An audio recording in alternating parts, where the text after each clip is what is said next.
No zastočíš, do či som ti hovoril, neptoč ma. Čo hovoríš? Takže dosť v pohode. A páka čo? Tá paka je tlak. Ja už dávam smerovky. Ja som ti vám dali hlas, ale počkaj, to niekde bude. Som stratený. Kvantová fyzika, kamo, toto. Many hours later. Vždy mi hovorili, že som mal chodiť do školy. Sa má lepšie učiť. Bývať Košice, Marko. 600 koňové monštrum. Akože dobrá obývačka to je, ne? Úplne. A vraj tu nič nie je na tom východe. Čakaj, je? Rozbité námestie. To sa volá revitalizácia. Čau, jako? Dobre, ty? Dobre, dobre. Dobre, dáme si tu nejaký? Môžeme, jasné. Aha. No. Vidíš, že vraj tu nič nie je v tom na východe.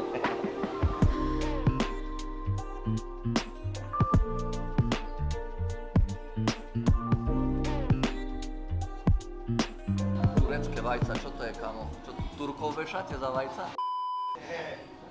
Však s jogurtom, s kôprom, to je taký trendík teraz nový. Za mňa môj favorit jednoznačne Alečo, ale... Hej, Markus, ty čo budeš? Nechám si poradiť od teba. Toho Turka zaveseného dá vajca pre teba jedného. Dám si to lečo. Pekné prostredie, veľmi. A na to, že sme na východe. Na východe je všetko krajšie, jak na západe. Hlavne sú tu priateľskejší ľudia, tak by som to povedal. Že jak to robíš, že to tak zvláda s ním? Ťažko. Ťažko, nie? Dali sme nový a la carte. Čakám, kedy bude úplne že under pressure. Už teraz bol cez víkend, takže to je také no. Musíš zabrať terasy aj kolegom vedľa. A musíš s tými trendami, hej. Takto je ten podnik nastavený. Čo je nové, či medzi kávami, alebo s nejakým jedlom a tak ďalej.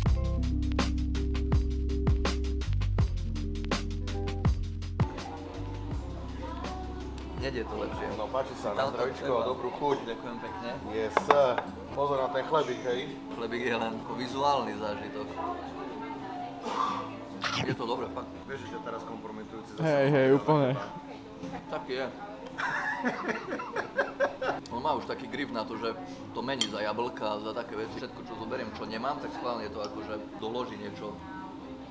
Vlastne púta na to pozornosť. Putí Akože ti? nejem chlieba, ale nedá sa ho nejesť. Hrianka a musí tam byť Kopec vitamínov. lebo je bombový. Na tejto reštaurácii dávam 5 nožov. Vývad Košice. Toto je mesto, z ktorého pochádzam.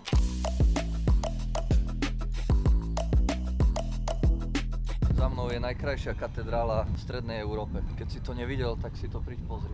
Povedz mi, prečo bežíme. To nestíham po sestru. Začne sa omša. Sestra ma zabije.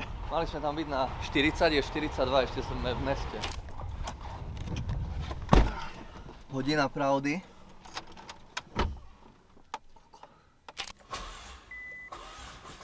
Som zle vypol. Ja sa bojím, keď ideme štartovať. Sme podľa mňa presne jak Tetris v tom, keď padá do toho, keď si v kruhu. Vieš čo myslím? Nie, vôbec nie. Ty si nehral nikdy Tetris? Nie. Nevieš čo je Tetris? Keď si sa narodil? 2002. Tak to nevieš čo je Tetris. Wow, čau! Čau! No čo je? Čau Gáďo, daj peťku. Daj peť.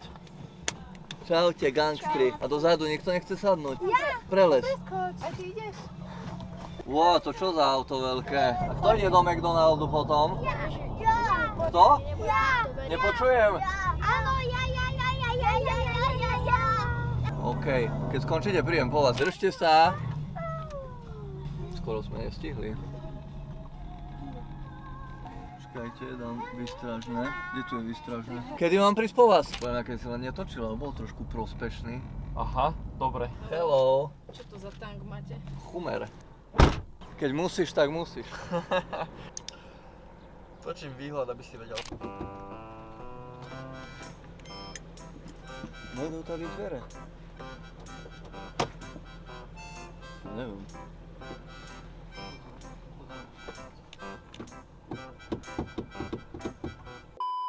Markus, toto je moje sídlisko. No poď, ukážem ti, kde som vyrastol.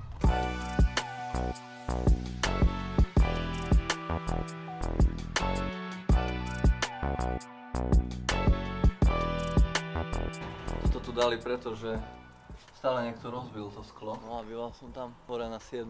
balkón úplne napravo. To som robil zlobu, keď som bol malý. To som sprievoval, keď som mal tak 10 rokov. Vieš čo to znamená? To je, že AK, akože Artke, v mene Košic. Ináč keď som bol malý, sa mi zdalo, že je to tu strašne veľké. Keď som prechádzal po tej ulici, tak som mal pocit, že taký je obrovský ten svet a teraz keď tu takto prídem po rokoch, tak je dobré, že je to také strašne malinké. Táto stena je reprezent, toto som maľoval. Ukážem to, ne? Robil ja. Tukám. Tu je Bubo. Bubo sme volali Alexa. Pozrieš toto.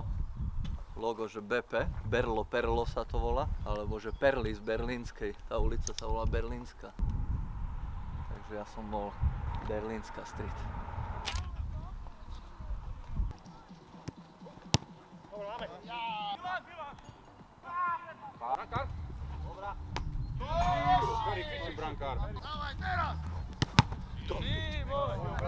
To je Manchester obrana.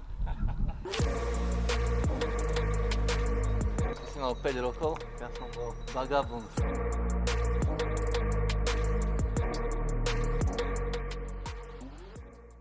My sme takto všade tu chodievali vonku a tam, kde je tá sivá stena, tam bola kedysi brána. Som mal 13 rokov a ma priniesli domov policajti, mamina bola nadšená. Detstvo so mnou mala pestre. Odtiaľ to je môj veľmi dobrý kamarát, bohužiaľ nás opustil, zomrel. Tu na ho mám vytetovaného, to bolo moje prvé tetovanie.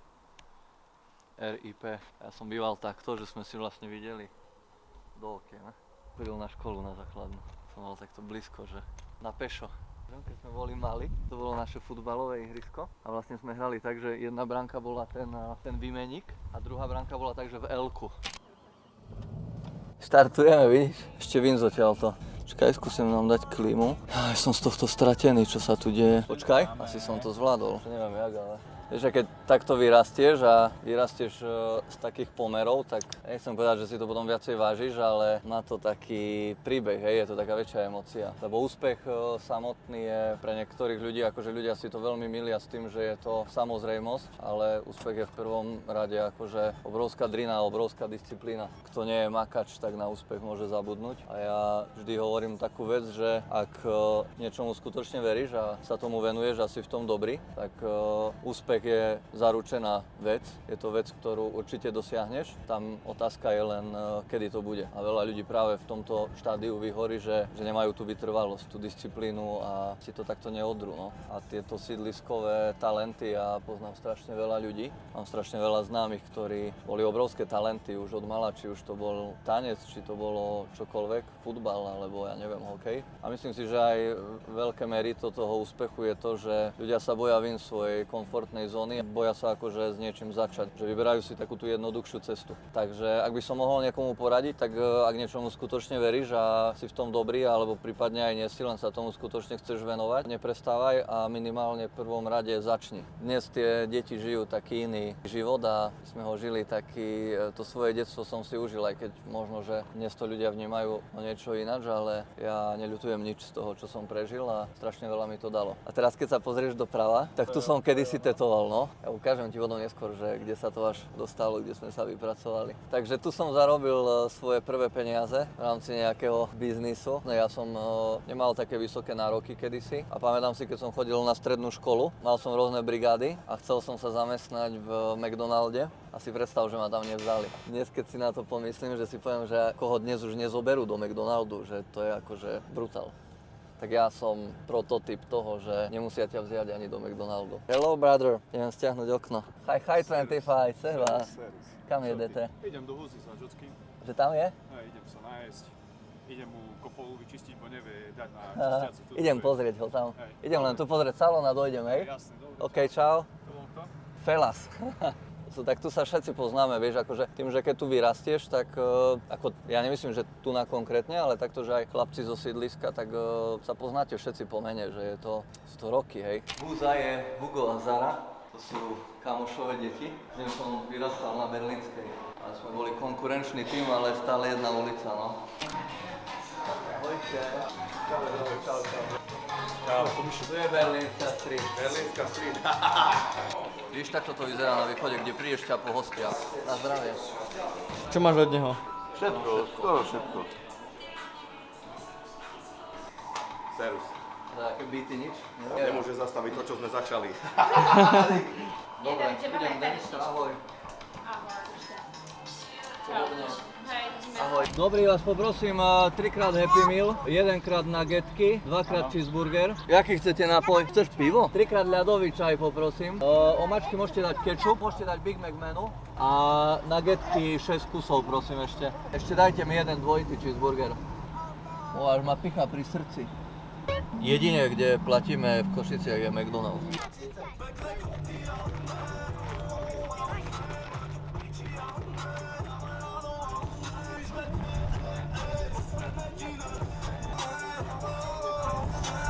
Čau, čaute, ahoj.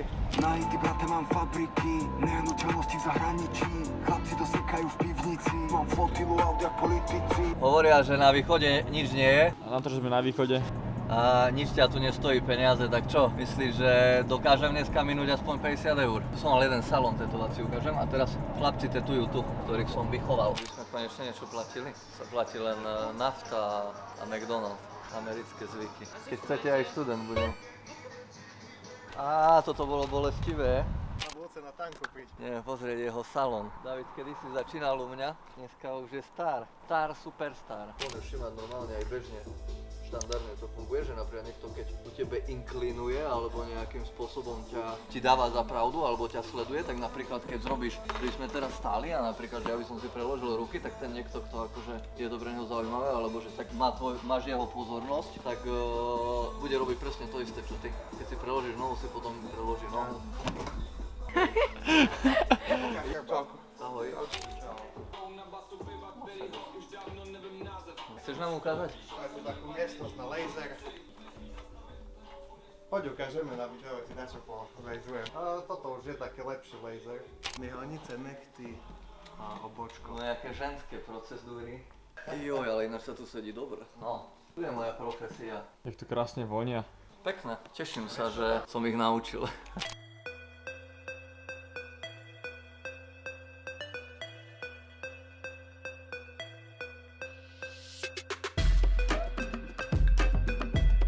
Som dačo dlžný za vodu? Na 20 eur.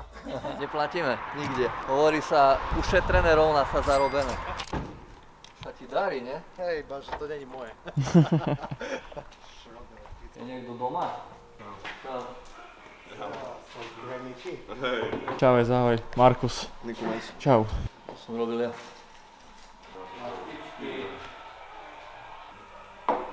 No však ja som to od začiatku nechcel, ma presvedčiť. Posledný deň som prišiel a hovorím, mne sa to až tak nepáčilo. To bude pecka, ver mi. No, ja som mu veril a teraz budem trpiť. Ale vieš, to je najhoršie, že teraz budem sa rejzrovať, aspoň 3-krát, tak mi povedala tá terka.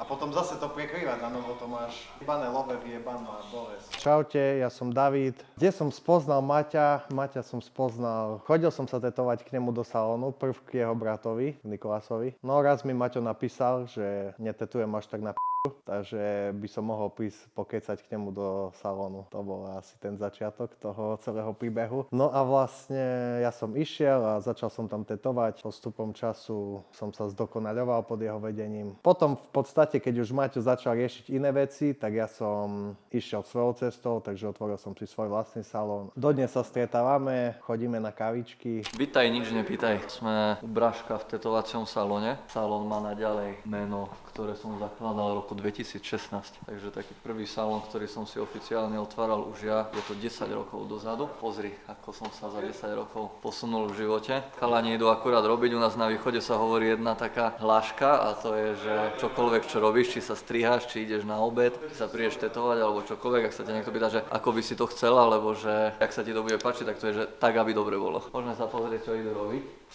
Vôbec ťa to nebude bolieť. Nie, to tu na nie.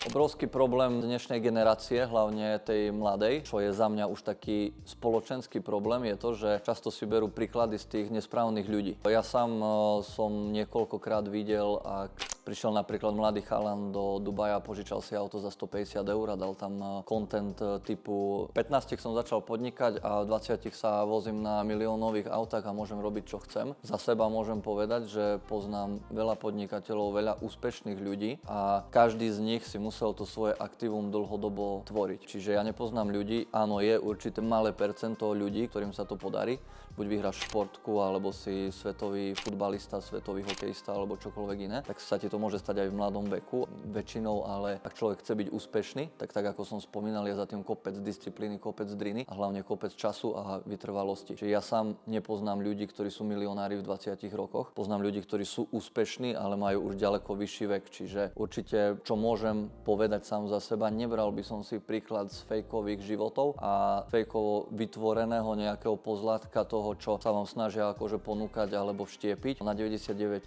je to vždycky len niečo, čo je nepravdivé a zahalené len do nejakého pozlátka typu takto si žijem, alebo povedal by som to skôr tak, že takto by som chcel žiť, ale realita je úplne iná. Takže ak máš svoj sen, ak máš chuť niečo tvoriť, ak máš víziu, tak proste sa toho drž, idź si za tým, nech to stojí, čo to stojí a priprav sa dopredu na to, že to nebude vždy jednoduché a že ten čas, ktorý tomu venuješ, tak je veľmi, veľmi dôležitý. Lebo práve ten čas je to merito a ten zlom toho, kedy vznikajú úspešní a neúspešní ľudia. Niekto to proste veľmi rýchlo vzdá.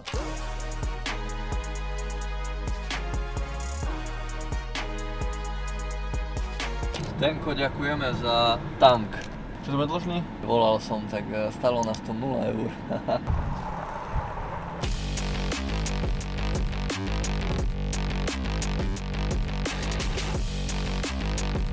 Patrik, dobrý. Zdravím Martin, počúvam. Ako sa máte? Dobre. Výborne, takže ste chceli povedať, že neviete prísť pre mňa na letisko. 4:30, 3:45 by som priletel. O 4:30? Dobre, ďakujem. Vidíme sa, dovi. Ukáž Markusovi, čo si dostal. Také Lego.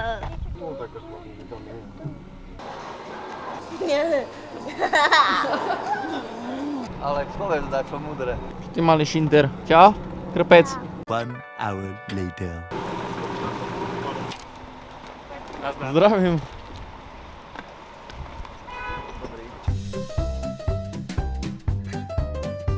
Aký ste mali víkend? Otázka, že či vieme ešte Markusa vziať, neviem, či vy viete, čo je rača. Alino, pojeme na hokej? Hej. Fakt? To neviem, či sa mi zdá, lebo tam nič nie je. Nafta, že je na nule.